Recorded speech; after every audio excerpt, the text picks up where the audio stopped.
on this episode of Pawn Stars.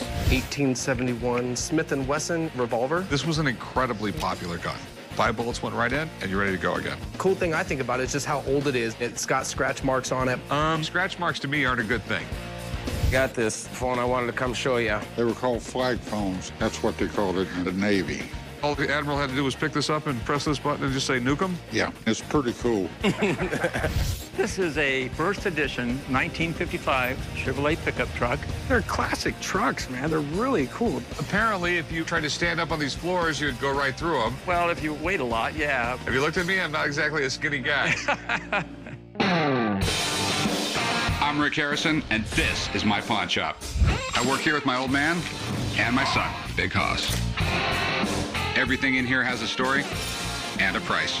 One thing I've learned after 21 years, you never know what is going to come through that door.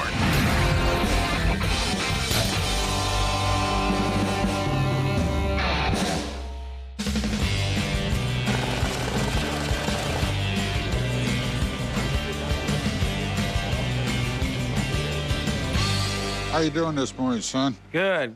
I got this flagship Admiral phone I wanted to come show you. They were called flag phones, and it's pretty cool. Flag phone? That's what they called it in the Navy. So you actually did something in the Navy besides hustle young seamen out of their paycheck?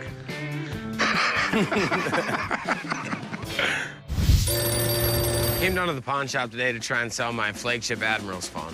I'd like to sell this item because, to be honest, I just want the money. I'm gonna start out probably at $3,000 today, and I think anything over $500–600 would be perfect. Do you know anything about this, sir?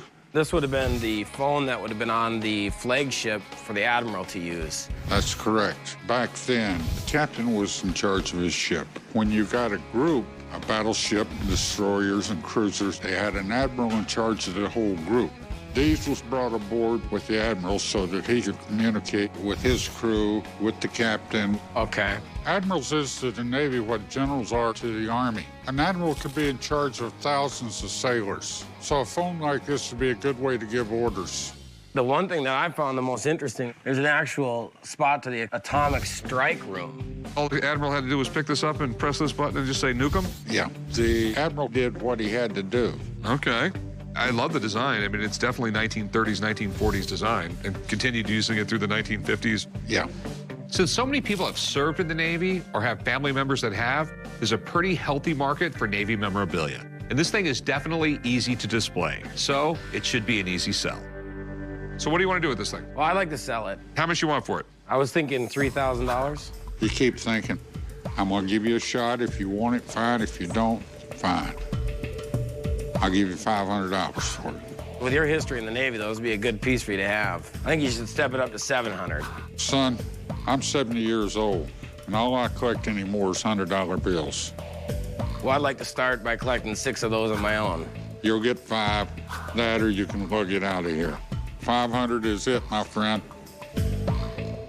Well, it is pretty heavy. I guess 500 will do it. All right.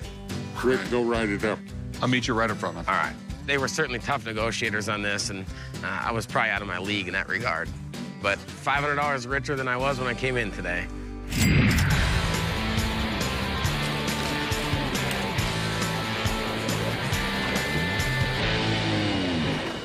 What do we have here? I have some Wells Fargo belt buckles made by Tiffany. A Wells Fargo belt buckle from Tiffany is really rare. Wow. I came to the pawn shop today to sell my Wells Fargo belt buckles made by Tiffany.